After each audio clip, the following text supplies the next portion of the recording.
और पार्थिव मिट्टी का जब कोई शिवलिंग बनाएगा, उस शिवलिंग को केवल थाली पर, पाटे पर या लक्कड़ पर नहीं, मेरा बेलपत्र रखकर जब उस पर कोई शिवलिंग का निर्माण करेगा, जो कामना वो चाहेगा उसकी कामना शिव उसी क्षण पूरा कर देगा, उसी क्षण पूरा।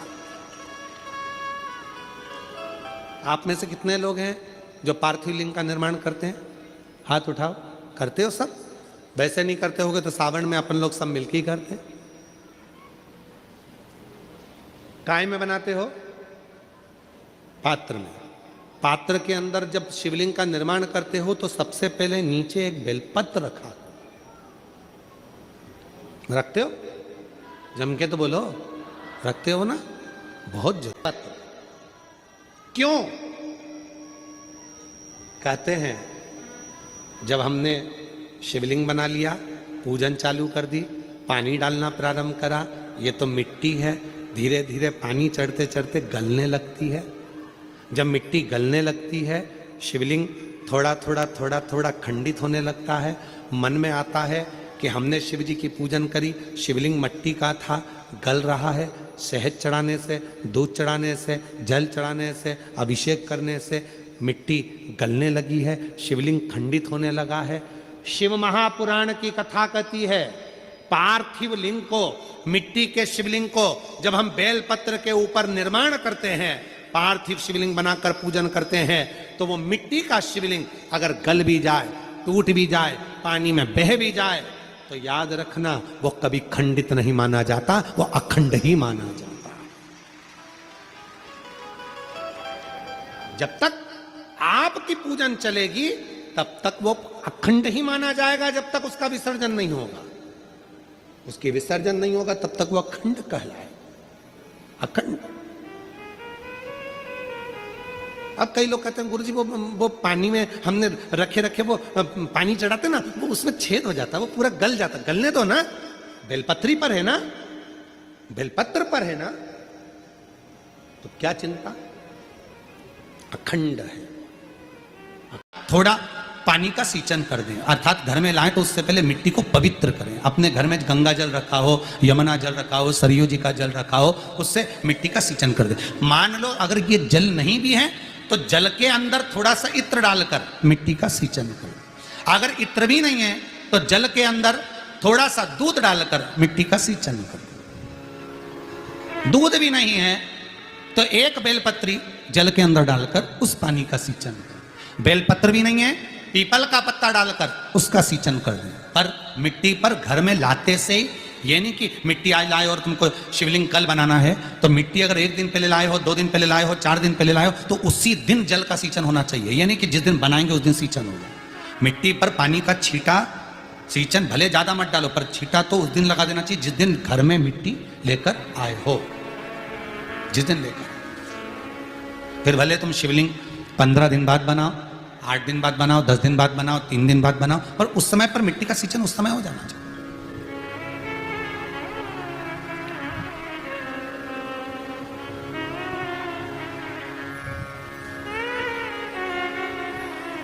फिर कहा,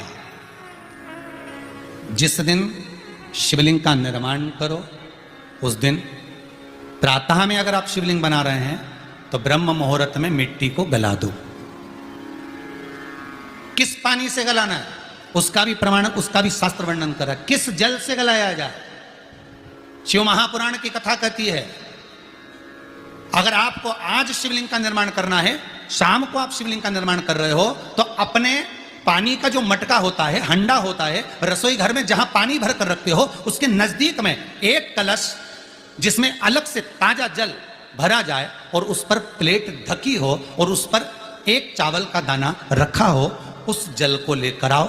थोड़ी देर रखा रहे, आधा घंटा, 2 घंटा, 3 घंटा, 15 मिनट, 20 मिनट, पर वो पानी वहां रखा होना चाहिए। रसोई घर में अन्नपूर्णा का निवास होता है, परिंदे के पास पितरों का निवास होता है, अन्नपूर्णा पित्र सब रसोई घर के भीतर विराजमान होते हैं। शास्त्र कहता है 33 कोटि देवता एक समय के लिए, एक क्षण के लिए हमारे रसोई घर में प्रवेश करते हैं। इसलिए रसोई घर को तुम पूरे घर को स्वच्छ रखो ना रखो, पूरे घर को तुम साफ रखो ना रखो, पर रसोई घर एकदम क्लीन होना चाहिए, साफ होना चाहिए, स्वच्छ होना चाहिए। आज के जमाने में तो खैर गया, पर पहले जब मट्टी के चूल्हे होते थे, जब चूल्हा बंद होता था तो उसको गीला कर कर गोबर को या पानी में उसको गीला कर कर एक कपड़े को गीला कर कर पूरे चौके को रसोई घर को पोंछा जाता था। मिट्टी का होता था वो, तो भी उसको पोता लगाते थे, पोंछते थे।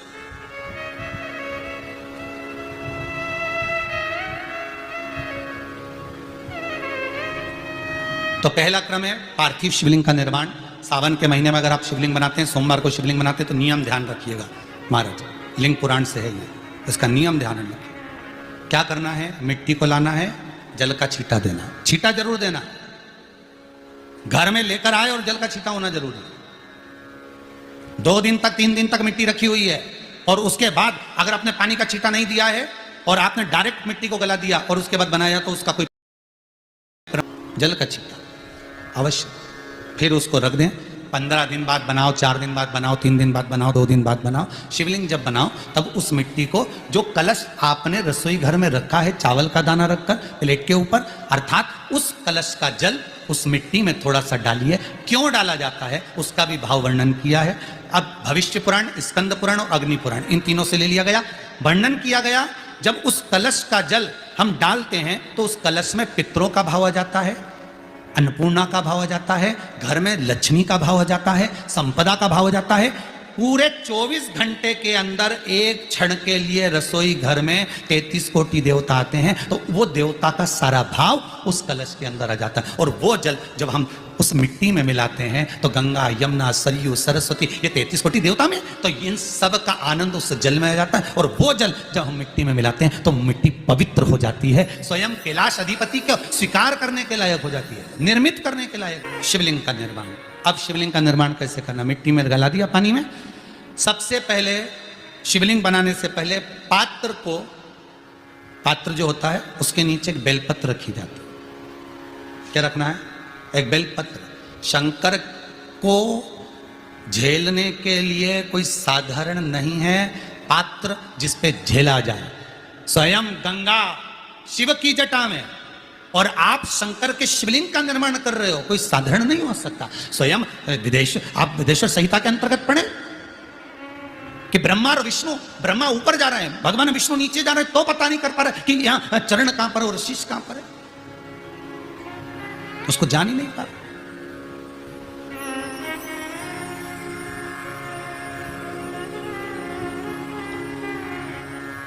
बस एक बेलपत्र,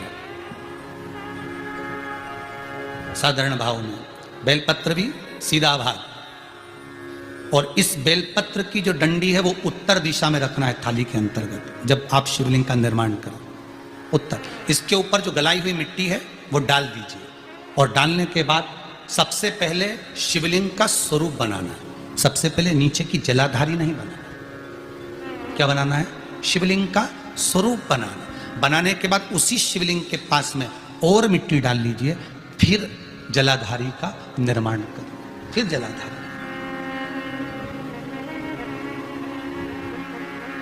शिवलिंग जलाधारी निर्मित हो गई। शंकर जी का संपूर्ण परिवार शिवलिंग में रहता है, आपको पहले भी कहा। भगवान भूत अधिपति भूतेश्वर भगवान शिव का संपूर्ण परिवार शिवलिंग में, पहले भी कथा में कहा, आज फिर आपको वर्णन कर देते हैं। जैसे ये जलाधारी है गोल, ये चरण है, ये शिवलिंग है। ये जो गोल भाग है जहां पर भगवान शंकर का शिवलिंग रखा है, ये पार्वती जी का हस्त कमल है। जहां से पानी नीचे गिर रहा है, इसके राइट भाग में श्री गणेश जी का स्थान, लेफ्ट भाग में श्री कार्तिकेय जी का स्थान। बीच में जो एक मोटी सी लाइन होती है जलाधारी में, वो पार्वती जी के सुंदर पुत्री अशोक सुंदरी का स्थान। शंकर जी के ऊपर जो तिकोनी रखी रहती है, उसके ऊपर से जो जल बूंद बूंद नीचे गिरता है, ये जो पानी बूंद बूंद नीचे गिरता है, या आप कलश से जल चढ़ाते हो या आप संगीत से जल चढ़ाते हो, तो ये जो पानी गिर रहा है, ये शंकर भगवान की 5 पुत्रियां, जया, विषहरा, शामरीबारी, दौतली और देव, ये शंकर जी की 5 बेटियां, 5 पुत्री।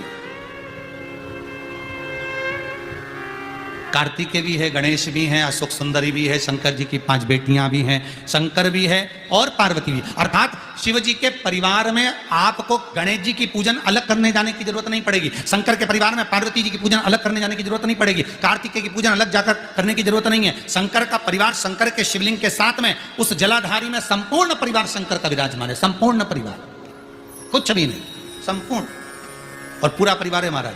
फिर वही बात आई, ध्यान दीजिएगा, जिस व्यक्ति को नींद ना आवे, रात्रि को सोते समय टेबलेट खाने की जरूरत नहीं, शंकर भगवान की 5 पुत्रियों का नाम लीजिए। जया, हाथ में जल लो, पलंग पर बैठो, जल हाथ में लिया, जया आचमन कर लो, विषहरा आचमन कर लो, श्यामली बारी आचमन कर लो, दौतली आचमन कर लो और देव आचमन कर लो। ये शंकर की जो 5 पुत्रियां हैं, ये ऐसी पुत्रियां हैं जो निंद्रा देवी को लेकर आती हैं और हमें विश्राम का आनंद सुख प्रदान करती हैं, हमारे नयनों पर विराजमान रहती।